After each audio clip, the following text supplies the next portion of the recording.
എന്തുവാ രണ്ടുപേരും നോക്കിന്ന് പ്രേമിക്കാന്ന് മണ്ണിന് തോന്നും കൊറേ കൂടെ പതിയേക്കല്ല ആഞ്ഞൂറ്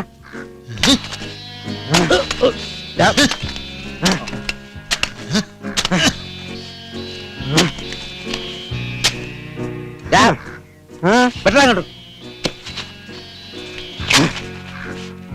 ആ കട്ട കിടക്കണം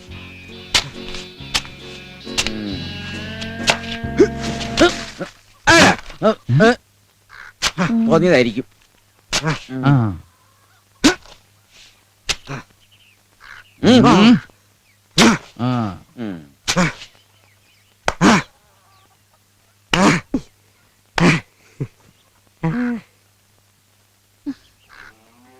അയ്യോ എന്റെ ഉണ്ണിയേശുവേ, ഞാൻ എന്നായി കാണുന്നേ?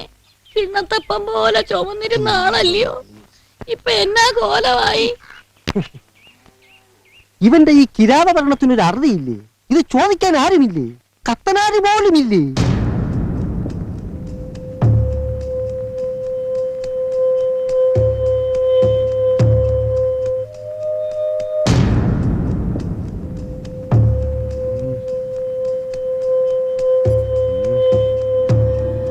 വീട്ടിൽ കൊള്ളിക്കാൻ പറ്റാത്തൊരു ജന്തു ഉണ്ട് അവിടെ. ആനയുണ്ട്. അല്ല ആനയുണ്ട്. ഇപ്പൊ വീട്ടിൽ കൊള്ളിക്കാൻ പറ്റാത്തത് ഞങ്ങളാ. ഏത് നേരവും പുറത്താ പണി. സമാധാനായിട്ടൊന്നും ഇരിക്കാൻ പോലും പറ്റണില്ല. ഇക്കണക്കിന് പോയ ഞങ്ങളെ ഗതി എന്നതാ?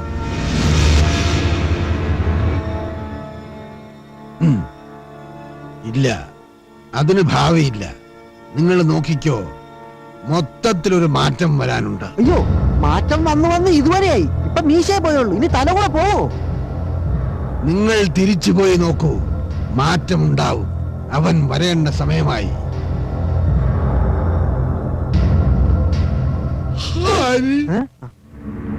വരും, വരുന്നു, വന്നു.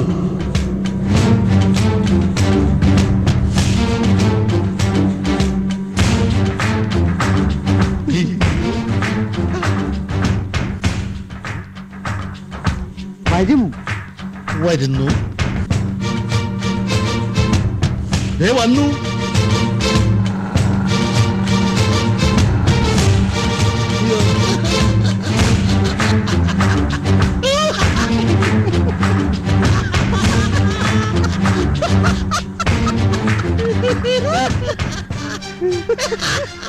എന്താ ചിരിക്കണേ? അല്ല, സമയം തെളിഞ്ഞാ എന്ത് ചെയ്യും? അത് ഇങ്ങനെ അങ്ങോട്ട് തെളിഞ്ഞാൽ എന്തോ ചെയ്യും?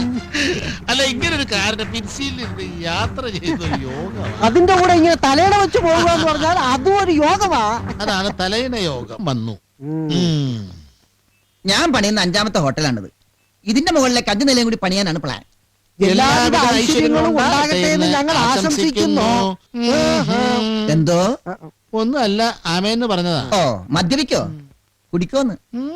ഇല്ല, പിന്നെ മദ്യപിക്കും. വളരെ ഡീസന്റ് ആയിട്ട് മദ്യപിക്കും. ഡീസന്റ് ആൾക്കാർ ഒത്ത് ഡീസന്റ് ആയിട്ട് തന്നെ മദ്യപിക്കും.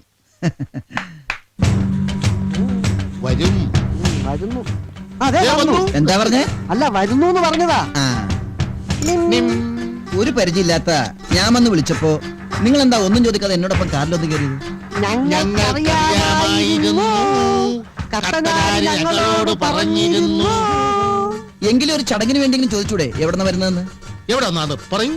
മേനോൻ പാറ. മേനോൻ പാറ അല്ല, പാറ പേനോ? ഇത് രണ്ടും അല്ല, അങ്ങനെ ഒരു സ്ഥലം ഉണ്ട്. ഉണ്ട്, ഞങ്ങൾ വന്നിട്ടുണ്ട്. എന്ന് ഒന്ന് ആലോചിച്ച് നോക്ക്. ഒരെണ്ണം കൂടി അടിച്ചിട്ട് ആലോചിക്കാം അല്ലേ?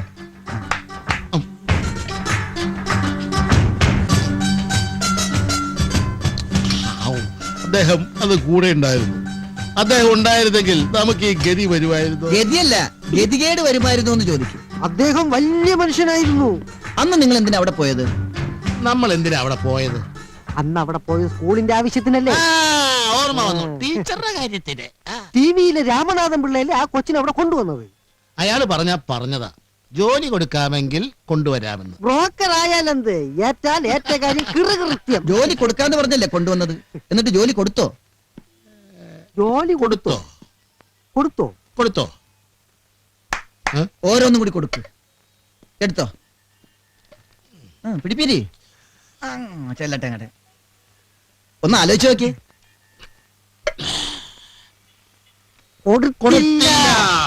കൊടുത്തില്ല, ജോലി കൊടുത്തില്ല, പകരം ഗർഭം കൊടുത്തു. അറിയാമോ? അത് അദ്ദേഹം ഒരുപാട് പേർക്ക് ഫ്രീ ആയിട്ട് ഗർഭം കൊടുക്കാറുണ്ട്. അതുകൊണ്ട് ഞങ്ങൾ അതിന്റെ കണക്കെടുക്കാറില്ല. ആ ടീച്ചർ ആത്മഹത്യ ചെയ്തു.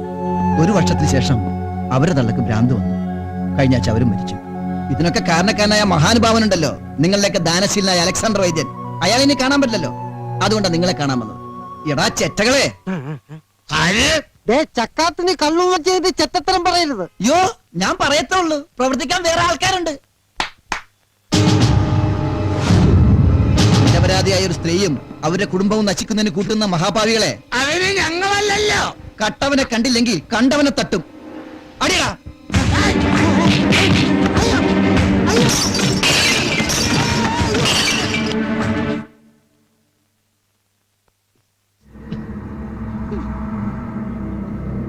കത്തനാര് പറഞ്ഞതുപോലെ വല്ല മാറ്റം ഉണ്ടോ?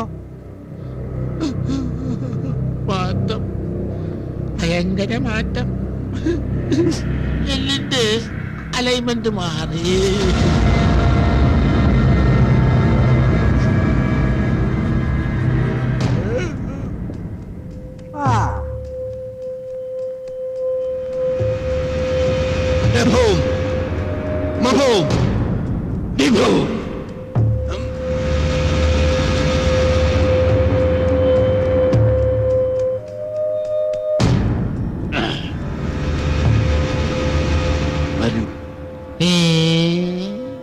വരുന്നു.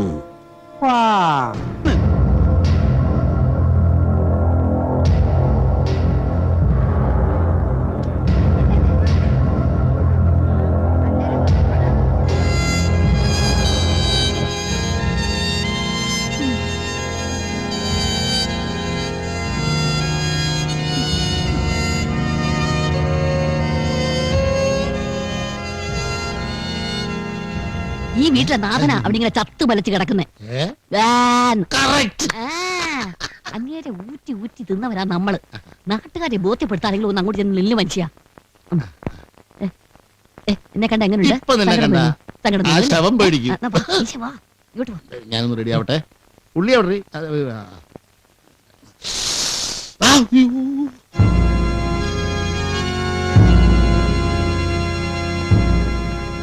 എടാ കഴുതേ, മര്യാദക്ക് ഞാൻ പറയുന്ന കേൾക്ക്.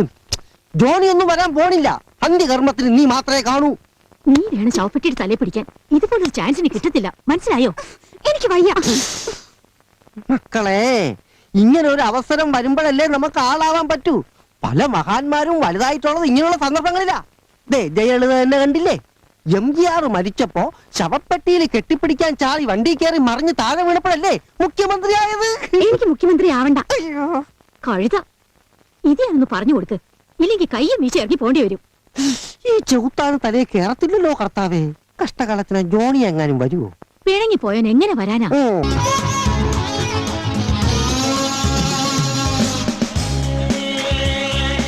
ഇതുകൊണ്ട് മതിയാവുന്ന തോന്നുന്നില്ല.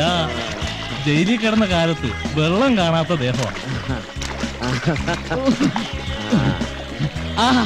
എന്തൊരു സുഖം!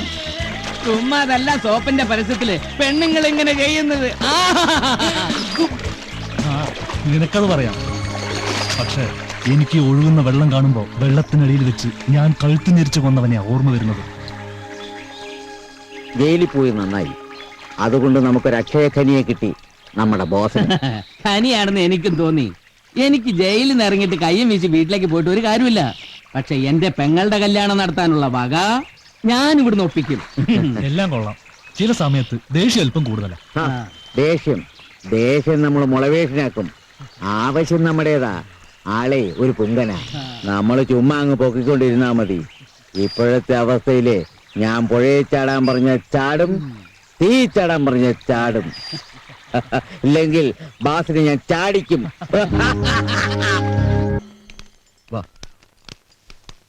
അങ്ങോട്ട് കൊടുക്ക. ആ തിന്ന് കൊഴുക്കട്ടെ. നമസ്കാരം. ഞങ്ങള് കൈരളി വിലാസം വായനശാല എന്നാണ്. അതുകൊണ്ട് വായനശാലയുടെ വാർഷികമാണ്.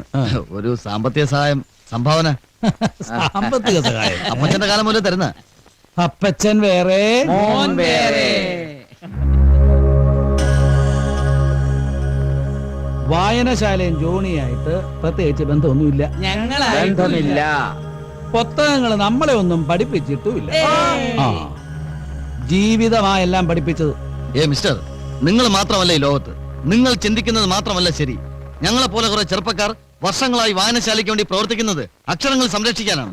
പറയാൻ പറ്റിയ ഒരു ഭാഷയും ഏറാൻ മൂളാൻ കുറെ മൊട്ടകളും ഉണ്ടെന്ന് കരുതി എന്ത് അസംബന്ധവും പറയാന്ന് കരുതരുത്. കാരണം നിങ്ങൾ പറയുന്ന ഭാഷയിലുള്ളത് അക്ഷരങ്ങളാണ്. ആ അക്ഷരങ്ങളെ പൊന്നുപോലെ സൂക്ഷിക്കുന്ന ക്ഷേത്രങ്ങളാണ് വായനശാലകൾ.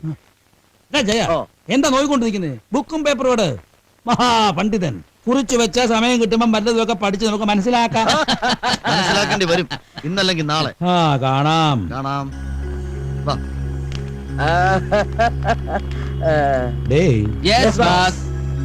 യവനെങ്ങാനും അക്ഷരങ്ങൾ വെച്ച് നമ്മളെ കുത്തിയാൽ നമ്മൾ എന്നാ ചെയ്യും? നമ്മൾ അവനെ ആനയെ വിട്ട് കുത്തിക്കും.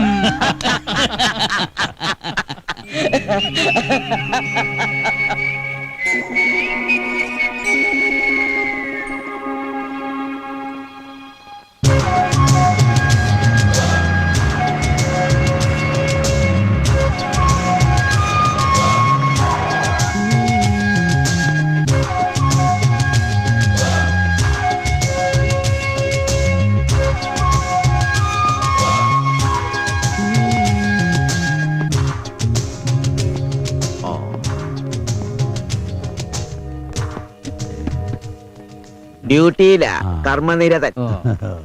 അപ്പൊ ഇനിയിപ്പോ സ്കൂളിന്റെ അവസ്ഥ മനസ്സിലാക്കാൻ പ്രത്യേകിച്ച് ക്ലാസ്സിൽ പോകണമെന്നില്ല. അപ്പൊ കുറച്ചു നേരത്തേക്ക് ഈ ആവശ്യമില്ലാത്ത വസ്തുവിനെ എങ്ങോട്ടെങ്കിലും ഒന്ന് മാറ്റി വെച്ചിരുന്നെങ്കിൽ എക്സ്ക്യൂസ് മീ. കുറച്ച് സ്പേസ് കൂടെ കിട്ടുമായിരുന്നു. ഉണത്തല്ലേ ഉണത്തല്ലേ. ചേരെടുത്തോണ്ട് വാ. ഇരുന്നാട്ടെ. അതെടുത്തോ മാറ്റി.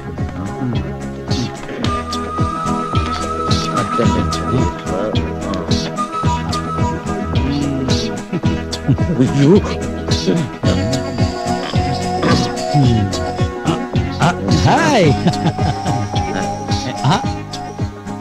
എന്നതാ ഇങ്ങനെ അന്തം വിട്ട് നോയിക്കൊണ്ട് നിൽക്കുന്നേ? ഓ, പിതാവിനെ മാറ്റി പുത്രനെ പ്രതിഷ്ഠിച്ചുകൊണ്ടായിരിക്കും. പക്ഷെ നമ്മുടെ ചരിത്രം അതല്ലേ. പിന്നെ ഒത്തിരി ഒന്നും പഠിച്ചില്ലേലും ജോണി ചോദിക്കുകയാണ്. സ്വന്തം പിതാവിനെ തുറിങ്കിലടച്ച ഒരാൾ നമ്മുടെ ചരിത്രത്തിലുണ്ട്. ആരാണ്? അറിയില്ല. ഔറംഗസേബിനെ അറിയാത്ത അധ്യാപകർ ഈ രാജ്യത്തുണ്ടെന്നോ? നമുക്ക് ഈ അധ്യാപകരുടെ നിലവാരം ഒന്ന് അളന്നു നോക്കണം. നിലവാരം അളന്നു നോക്കണം.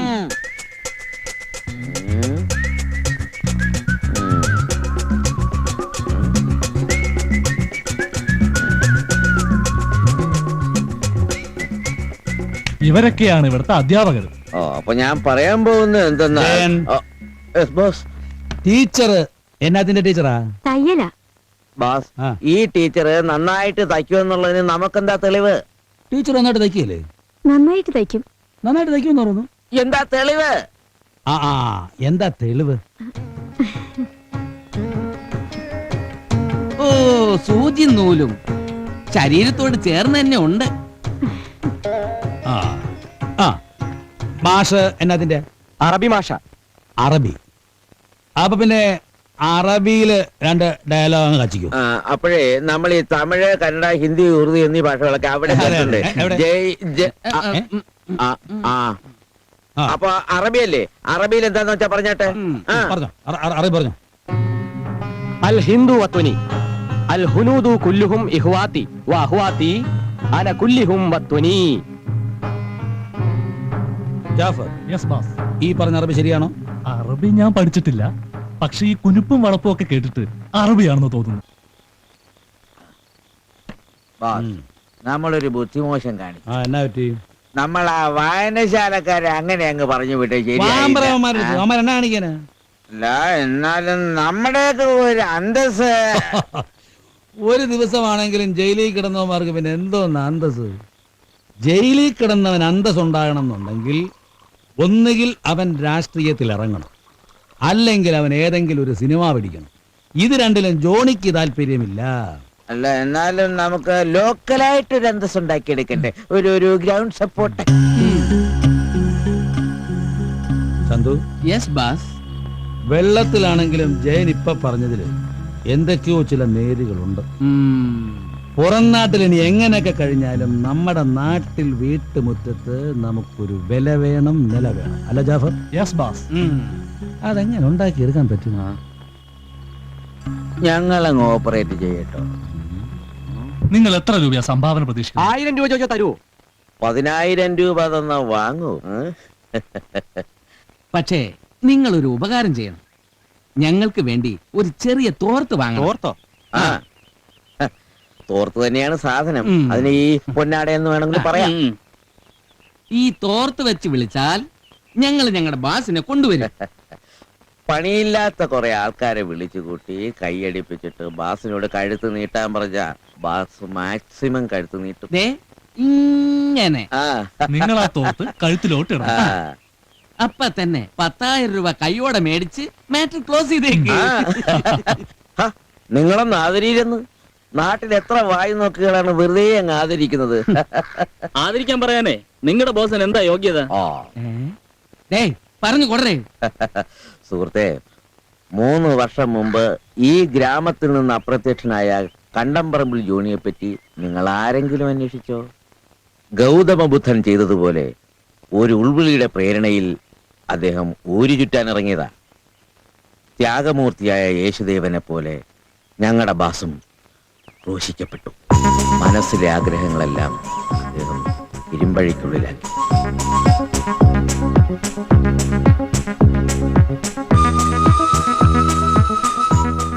ലോകം മുഴുവൻ ഉറങ്ങുമ്പോഴും അദ്ദേഹം അറിവിന്റെ വെളിച്ചത്തിനായി കാത്തിരുന്നു.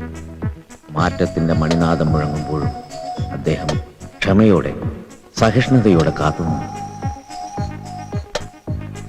മറ്റുള്ളവരെ പോലെ ബാസ് ബുദ്ധിജീവി താടി വയ്ക്കാറില്ല. ജീൻസും സ്റ്റോൺ വാഷും ഒക്കെ ഇട്ട ഒരു ആത്മീയ ആചാര്യനാണ് ഞങ്ങളുടെ ബോസ്. ഇതിനപ്പുറം എന്ത് വേണം ആദരിക്കാൻ? എന്നാലും കമ്മിറ്റിയോടൊന്നും ആലോചിക്കാതെ 10,000. എന്നാലും എക്സിക്യൂട്ടീവ് കമ്മിറ്റിയോടൊന്നും ആലോചിക്കാതെ. ഓ, 15,000. എന്നാൽ എക്സിക്യൂട്ടീവ് കമ്മിറ്റിക്ക് ഒന്നും പറയാനില്ല. ഞാനെല്ലാം അകത്തിരുന്ന് കേൾക്കായിരുന്നു. നിങ്ങളെ പോലുള്ള സാമൂഹ്യ പ്രവർത്തകരാണ് നാട് നശിപ്പിക്കുന്നത്. കാശും വാങ്ങിച്ച് ആദരിക്കാൻ നടക്കുന്നു. അയാൾ ആദരിക്കല്ല, തൊഴിക്കാ വേണ്ടത്. ആദരിക്കുന്നതും തൊഴിക്കുന്ന ഒരുപോലെയാ. ഞങ്ങൾക്ക് പണം മതി. രൂപ 15,000 കിട്ടിയ ഈ വായനശാലയ്ക്ക് എന്തെല്ലാം ചെയ്യാൻ പറ്റുമെന്ന് അറിയോ? ചുമ്മാ ആദർശം പറഞ്ഞ് നടന്നാൽ മാത്രം പോരാ. എന്നല്ലേ ഞാൻ അല്പം ആദർശമുള്ള കൂട്ടത്തില. ഈ നാണം കെട്ട പണിക്കൊന്നും എന്നെ കിട്ടത്തില്ല. ഈ എക്സിക്യൂട്ടീവ് കമ്മിറ്റി സ്ഥാനം ഞാൻ ഇന്ന് രാജിവെക്കുന്നു. എന്താണോ?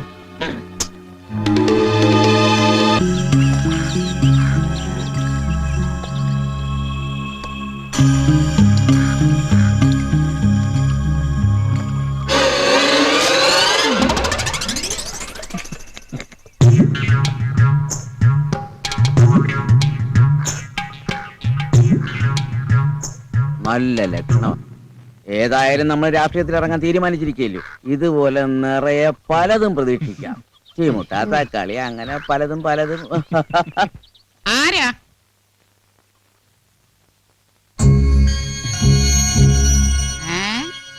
നമസ്കാരം ചേച്ചി. ആരാടാ രാവിലെ വന്ന് നമസ്കരിക്കുന്നേ? നിന്നെയൊക്കെ എവിടെയോ കണ്ടിട്ടുണ്ടല്ലോടാ. പാതി പഠിക്കാൻ മറന്നുപോയവൻ. നീ ഇതുവരെ അത് മുഴുവനാക്കില്ലോടാ. നീയൊക്കെ ഇല്ലോടാ എന്നെ കണ്ടംപറമ്പിൽ ഇറക്കി വിട്ടത്.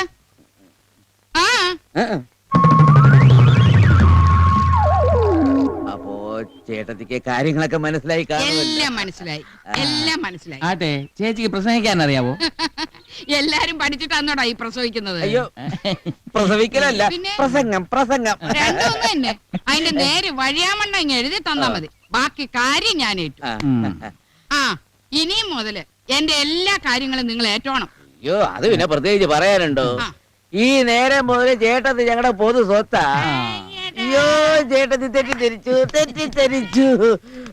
ചേട്ടത്തി വെറുതെ അങ്ങ് ഇരുന്നാ മതി. ബാക്കി എല്ലാ കാര്യം ഞങ്ങൾ അങ്ങ് ഏറ്റു. ഏറ്റല്ലോ ഏറ്റു. എന്നാലേ മീൻകറിക്ക് ശകലം തേങ്ങാ തിരികെ വെച്ചിട്ടുണ്ട്. പോയി അരക്കേ. അത്രേ ഉള്ളു. തമാശ പറഞ്ഞു. തമാശയല്ല. തേങ്ങ തിരുവിയത് അരച്ച് അത് കൂട്ടാൻ വെക്കും. ചെല്ലി ഞാനൊന്ന് റെസ്റ്റ് എടുക്കട്ടെ. എന്നാ പിന്നെ തേങ്ങ തേങ്ങ മാങ്ങെങ്കി മാങ്ങ.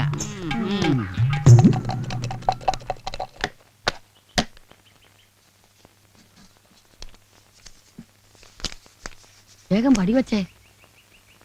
ജോണി ഇനി മോളെടുക്ക് കേട്ടാ. ഒന്ന് വെച്ചാൽ രണ്ട് കിട്ടും. രണ്ട് കിട്ടിയാ നീ പഠിക്കും. പഠിപ്പിക്കാൻ ഞാൻ പറഞ്ഞിട്ടുണ്ട്. ചേച്ചി പിടിച്ചില്ലേ കാണായിരുന്നു. ഇനി ഞാൻ എന്നാത്തിന് കൊള്ളാം. മാണി ഈ മാണി ഞോണി നമ്മളെ കുഴയ്ക്കുക. എന്തെങ്കിലും ഒരു തീരുമാനത്തിലെത്ത്. കുട വേണോ അഥവാ കുടം വേണോ അല്ല കുട വേണോ? എല്ലാരെയും വിളിച്ചു വരുത്തിയിരിക്കുന്നേ. കർത്താവേ എന്നതാ ഇത്? എന്തിനാന്നറിയാൻ മേലെ എല്ലാരും നിപ്പുണ്ട്.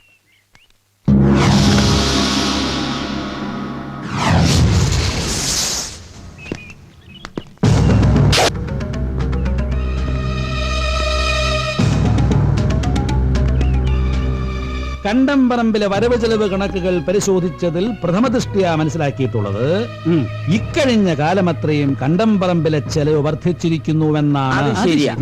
അതായത് വരവിനേക്കാൾ ചെലവ് വർദ്ധിച്ചിരിക്കുന്നു. അല്പം കൂടെ പരത്തിപ്പറഞ്ഞാൽ ഇവിടുത്തെ അന്തേവാസികൾ അസ്ഥിവാരം വരെ തോണ്ടി തിന്നാൻ ആരംഭിച്ചിരിക്കുന്നു. ബഹുമാനപ്പെട്ട മുഖ്യമന്ത്രിയുടെ വാക്കുകൾ കടമെടുത്തുകൊണ്ട് ജോണി പറയുകയാണ്, നമ്മുടെ ഖജനാവ് കാലിയായ ഖജനാവ് നിറയ്ക്കുന്നതിലേക്ക് എല്ലാവരുടെയും സഹകരണം ജോണി ആദ്യം അപേക്ഷിക്കും, പിന്നെ തെക്കേ തിണ്ണയിൽ പടിഞ്ഞാറേ മൂലയിൽ തൂങ്ങിക്കിടക്കുന്ന ബൾബ് നേരം വെളുത്ത് ഇത്രയും നേരമായിട്ടും ഓഫ് ചെയ്തില്ല എന്ന് കമ്മിറ്റി മനസ്സിലാക്കുന്നു. ഭീമമായ തെറ്റ്. മുഖ്യമന്ത്രിയുടെ വാക്കുകൾ ജോണി ആവർത്തിക്കുന്നു. സംസ്ഥാനത്ത് വൈദ്യുതി കമ്മിയാണ്.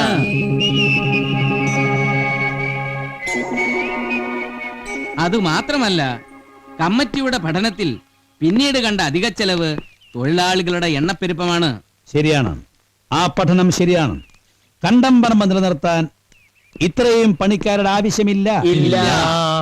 ഇത്രയും പണിക്കാർക്ക് ശമ്പളം കൊടുക്കാൻ പണമില്ല. എന്തെന്നാൽ ഖജനാവ് കാലിയാണ്. കമ്മിറ്റിയുടെ പഠനത്തിന്റെ അടിസ്ഥാനത്തിൽ ഈ ലിസ്റ്റിൽ പറഞ്ഞിട്ടുള്ള ആൾക്കാർ എത്രയും വേഗം പിരിഞ്ഞു പോകേണ്ടതാണെന്ന് ഇതിനാൽ അറിയിച്ചുകൊള്ളുന്നു. ജോണി ആദ്യം അപേക്ഷിക്കും, പിന്നെ ആജ്ഞാപിക്കും. എന്നാൽ ഇപ്പൊ എല്ലാവർക്കും പിരിഞ്ഞു പോകണം.